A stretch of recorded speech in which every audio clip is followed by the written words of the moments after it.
જય દ્વારકાધીશ મિત્રો, હું છું આપણો દોસ્ત દિનેશ ચૌહાણ પાલીતાણાથી અને જણાવતા ખૂબ આનંદ અને ખૂબ ખુશી થાય છે કે જે આપણે બીમાર નિરાધાર અકસ્માત થયેલા અબોલ જીવોની ગૌશાળાનું નિર્માણ કરવા જઈ રહ્યા છે ત્યાં આપણને ગામ બારડા, તાલુકો સાવરકુંડલા અને જિલ્લો અમરેલી, નામ છે કાળુભાઈ રવજીભાઈ માંગુચા અને હાલ સુરત તરફથી એક આઈસર સિંગનું સોળું સારોલું છે, એક આઈસર સારોલું આપણને આપ્યું છે।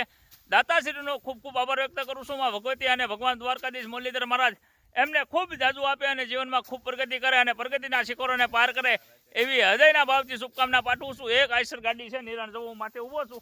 સરસ મજાનું સારોલું લીલું સમ સારોલું છે, તો દાતાશ્રીનો ખૂબ ખૂબ આભાર વ્યક્ત કરું છું। અને આપણે ગાડી આવી ગઈ છે, તો હવે ખાલી કરવા મજૂરોને લગાવી દીધા છે। તો તમામ દાતાશ્રીઓના સાથ અને સહકારથી આ એક નાનકડો એવો પ્રયાસ કરી રહ્યો છું અને આ સેવાનું કાર્ય કરું છું। તમારા સાથ, સપોર્ટ અને સહયોગથી કરું છું। તો વિડીયો તમારા 2-5 ગ્રુપમાં શેર કરી અને સપોર્ટ કરજો। જય દ્વારકાધીશ, જય મુરલીધર।